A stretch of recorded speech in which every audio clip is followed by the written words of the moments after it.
যারা আপনার এক রুম শেয়ার করে থাকতো তারা এখানে 2-4টা বাড়ির মালিক হয়ে গেছে। সরকারের সুযোগ দিয়েছে, ট্যাক্সেবল টাকার দরকার নেই, টাকা আছে ইনভেস্ট করো। Million million dollar cash invest হচ্ছে এই বাফেলোতে। আমি একটা মিটিংয়ে বলছিলাম মেয়রকে যে তোমাদের ফান্ডের যে টাকা তার 90% টাকা বাংলাদেশিদের। আসসালামু আলাইকুম। ইউএস এর ন্যাপলস থেকে আপনাদের সবাইকে স্বাগত জানাচ্ছি। আমি রাকিব হাসান। গত পর্বে আমি বাফলো সিটির পরিচিত মুখ এবং সফটওয়্যার ইঞ্জিনিয়ার জনাব মুর্শিদ আলমের সাথে আলাপ করেছিলাম যে বাফলো সিটির উত্থান সম্পর্কে, যে বাফলোর মতো একটি শহর কিভাবে এরকম একটি ভুতুড়ে শহরকে বাংলাদেশিরা পুনরুজ্জীবিত করেছে এবং সেখানে প্রাণের সঞ্চার ঘটিয়েছে এবং বিলিয়ন বিলিয়ন ডলার ইনভেস্ট করেছে বাংলাদেশিরা। বাফলো শহরের কে একটা রাইজিং সিটি বলা হচ্ছে বর্তমানে, আর এই অবদান সম্পূর্ণ বাংলাদেশিদের। সে বিষয়ে তিনি আমাদের সাথে কথা বলেছেন। আজকে আমি তার সাথে আলোচনা করব যে সাম্প্রতিক সময়ে বাফলো সিটিতে ঘটে যাওয়া যে দুর্ঘটনা, সেই দুর্ঘটনায় দুর্বৃত্তের হাতে 2জন বাংলাদেশি প্রাণ দিয়েছে।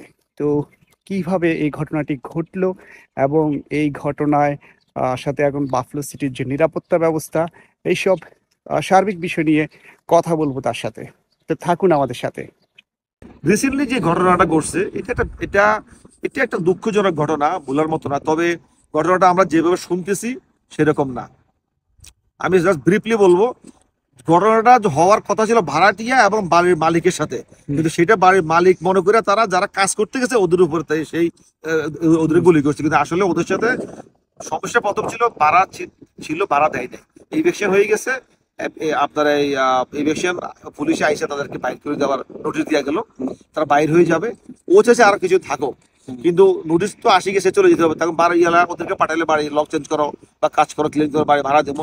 ওই সুবাদে ওর মেজাজ খারাপ, ওই গুলি করে দেবে। ওর ড্রাগে ছিল কিছুটা। আর এই ঘটনাটা আসলে এরকম ঘটে নাই সত্যি কথা বলতে।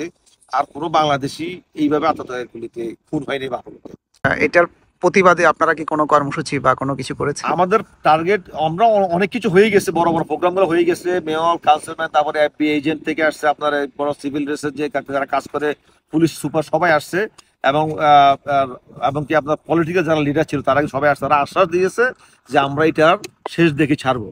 কারণ বাংলাদেশিরা, যে বাংলাদেশিদের কারণে আজকে বাফলো উজ্জীবিত, সানশাইন বাফলো বলতে পারি আমি, সেই মানুষগুলো টর্চারিত হবে এটা আমরা চাই না। এবং কি টেকনিক্যালি আসলে সত্যি কথা বল, যারা সত্যিকারে বাফলো বসবাস তারা কখনো এইসব বিবাদ নাই। কালো বলেন সাদা বলেন, কেউ, আমরা কাজ করি। আমি আসছে কাজ করি, আমি কাজ করে আসছি 10-12 বছর, কই আমার তো কেউ জব থেকে বাইর করে দিল না। আমার এমনও বাংলাদেশ 2-3টা জব করে। তো যে সেমিনারটা হয়ে গেল, এটা অনেক বড় সেমিনার, আসলে তাৎক্ষণিক হয়ে গেছে আমাদের। তারপর আমি বলবো যে আমার 1-1.5 হাজার মানুষ জড়ো হয়েছে, তবে সময় নিয়ে করলে আরো হতো। তো সামনে আমাদের টার্গেট আছে, ইনশাল্লাহ আমরা এটা নিয়ে ছাড় দেবো না। যেমন 2-3 বছর আগে একটা ছেলেকে রাস্তার উপরে ধইরা মারছে, এটা 2টা, তাও স্কুল বাচ্চা বলাবেন, এমন মেজর ব্যাপার না, কিন্তু আমরা ছাড় দিই না। আমরা ওটা নিয়ে হেডকোয়ার্টার পর্যন্ত আমরা জড়ো হয়েছি এবং তাদের থেকে আমরা কথা, মানে অর্থাৎ স্বীকারোক্তি আদায় করছে তারা এটা ছাড় দিবে না, তারা ছাড় দেয়নি। আচ্ছা, যারা ধরেন বাফলোর বাইরে আছে, বিভিন্ন স্টেটে বাংলাদেশে যারা আছে বা বাংলাদেশে বা বাফলোতে যারা আছে, তাদেরও আত্মীয় স্বজন বাংলাদেশে যারা আছে, ওরা অনেক উদ্বেগ উৎকণ্ঠার মধ্যে যে একটা ঘটনা ঘটে গেল, তার মানে বাফলো কি সেই আগে যে পূর্ব অবস্থায় একটা এখানে ক্রাইমের একটা স্বর্গরাজ্য ছিল ওয়ান্স আপন এ টাইম, সেই অবস্থায় পৌঁছে গেল কিনা তাদের মধ্যে সেই একটা কি কাজ করছে? না, আসলে সেটা বলা একেবারে বাহুল্য। এই কারণে আমি বলবো, কারণ আইন আইন আইন এখানে খুব করা, অনেকগুলো নিয়ম কারণ চেঞ্জ করছে। পুলিশ প্রশাসন খুব সোচ্চার হচ্ছে, আপনার পুলিশ ইনক্রিজমেন্ট হয়েছে গত 2 বছর। আমরা এগুলা করার চেষ্টা করছি, প্রেশারাইজ করছি, তারা পুলিশ বাড়াচ্ছে। কারণ যত মানুষ বাড়া তত তো প্রোটেকশন দরকার, পুলিশ দরকার বাড়ছে। কিন্তু ক্রাইম যেটা আপনারা দেখতে, ক্রাইম বলতে এখানে আমরা ক্রাইম বলতে কি বুঝি, এখানে যে গুলি করি ভালো, এইটা এইটা আমার কাছে আসলে ক্রাইমের সঠিক তথ্য আমি বলবো না, কি কোনটা বলে ভালো হবে আমি জানি না। তবে এটা এক ধরনের হয়ে গেল যেটা আনএক্সপেক্টেবল। ক্রাইম সেখানে হয় যেখানে আমি রাত্রে হাঁটতে পারি না, দিনে হাঁটতে পারি না, পিছনে গুলি, সামনে গুলি। আপনি এখানে মা বললে আপনার হাত থেকে আপনার মেয়ের কারিয়া নিয়ে যেতে পারে, এইরকম একটা অস্থির পরিস্থিতি। বাফলোতে কোনোদিন ছিল কিনা জানি না, আমি তো আমরা আসার পর দেখি নাই। তবে কিছু কিছু ছিল, ড্রাগ ছিল, আমরা ড্রাগ দূর করছি বাফলো থেকে। এটা অন্তত বড় করে বলতে পারি যে আমরা, এই প্রশাসন বলে যে তোরা আসার কারণে, তোদের এনগেজমেন্টের কারণে ড্রাগ কমে গেছে, প্রচুর ড্রাগ কমে গেছে বাফলো থেকে। অর্থাৎ এই ঘটনাটাকে আপনি একটা বিচ্ছিন্ন ঘটনা আমি বিচ্ছিন্ন বললে অনেকে আমাকে ভুল বুঝবে, বিচ্ছিন্ন বলবো না। এটা বিচ্ছিন্ন বলে এটা হবে কি, এটা মূল্যায়ন করা হবে না। আমি বিচ্ছিন্ন বলবো না এই কারণে, ইটস এ বিগ ডিল।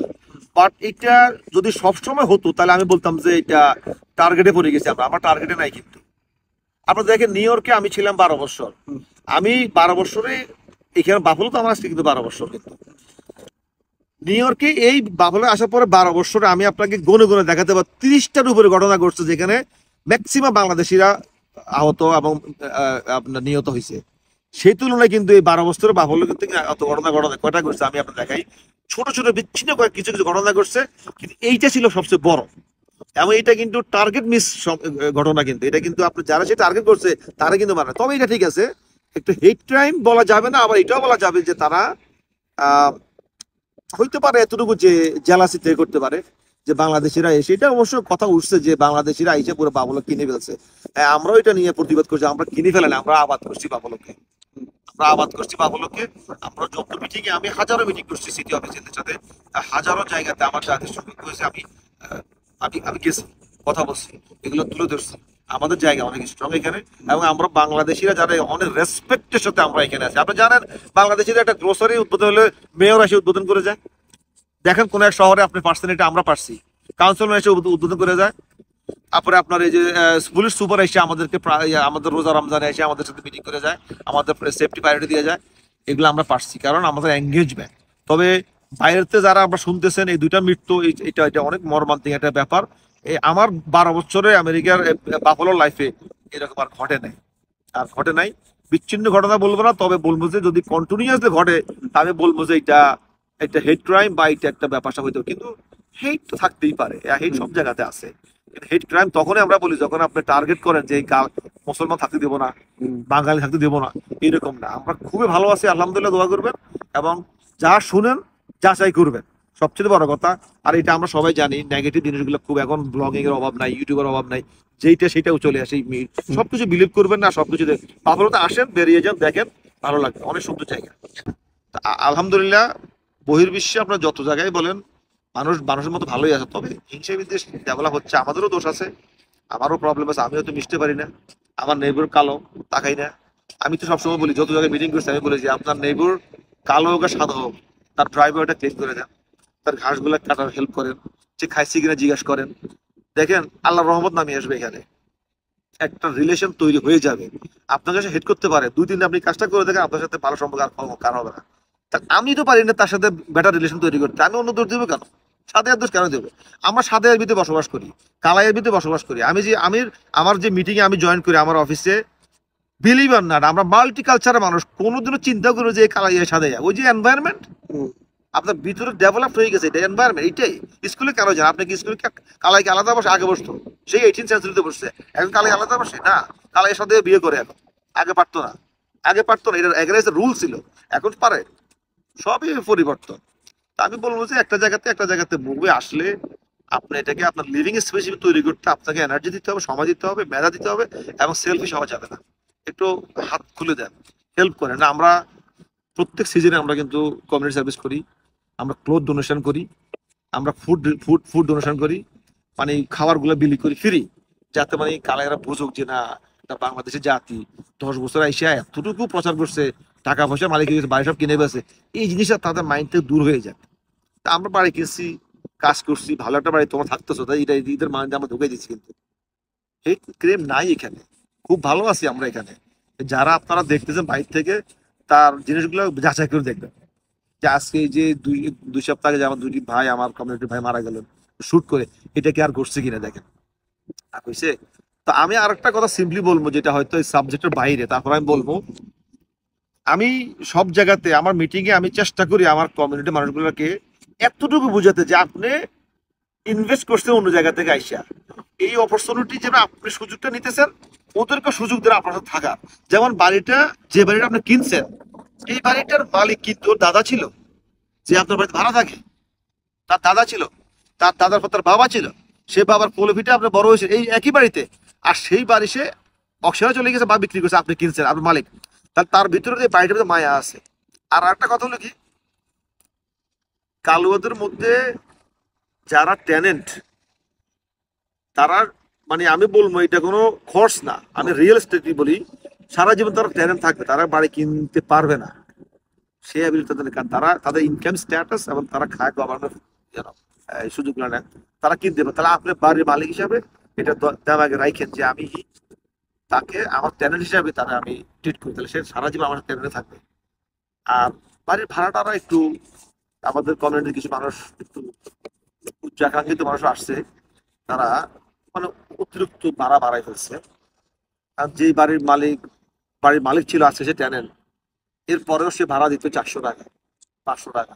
আজকে সে বাড়ি দিকে আপনি 1200 টাকা ভাড়া চান, এটা হয় না। এটা আপনার কমিউনিটি সার্ভিসের বাইরে চলে যায়, সেলফিশনেস বেড়ে চলে আসে। আপনার বাড়িতে কোনো লোন নাই, মর্গেজ নাই, হ্যাঁ খরচ আছে, ট্যাক্স আছে, মেনটেন্স আছে, হয়তো অনেক ভাড়াটিয়া ভাড়া দেয় না, এবং ভাড়াটিয়া ভাড়া না দেওয়ার কারণও আছে, কিন্তু আপনার ভাড়া অতিরিক্ত বাড়ে গেছে। এবং সেখানে ফুড স্ট্যাম্প আপনি বাড়ি বাড়ে এমন ভাবে বাড়াইছেন, তার কাছে টাকা থাকতে হবে। তা আপনি কেন না একটা মানুষ হিসেবে একটা মানুষকে হেল্প করেন, আপনার লস নাই, বাড়িতে কোনো মর্গেজ নাই, কম করে করেন ভাড়া, আস্তে আস্তে বাড়ান, সিটি ডেভেলপ হচ্ছে।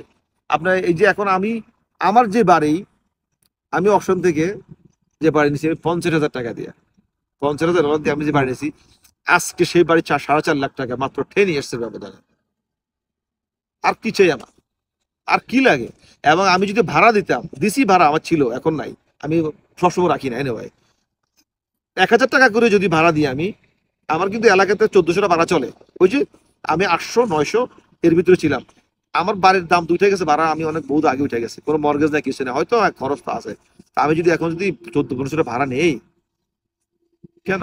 একটা মানুষকে সুযোগ দিয়ে আমার পাশে থাকার, এটা উচিত, আমাদের মানবতার দিক থেকে তো উচিত। তাহলে আপনি বুঝতে, তারা খায় ফুড স্ট্যাম্প, তারা চাকরি করে না, আপনার ভাড়া করতে গেলে তখন তারা করবে কি? আমি সবসময় বলি এই কথাটা, আমি সবসময় বলি যে সে ভাড়া নিবে, কিন্তু 2 মাস ভাড়া নিয়ে 10 মাস আটকে দিবে, বার করতে পারবেন না। তা আপনার পুরো ভাড়া প্রতি বছর 200 টাকা করে মাসে পড়ছে, লাভ কার হয়েছে?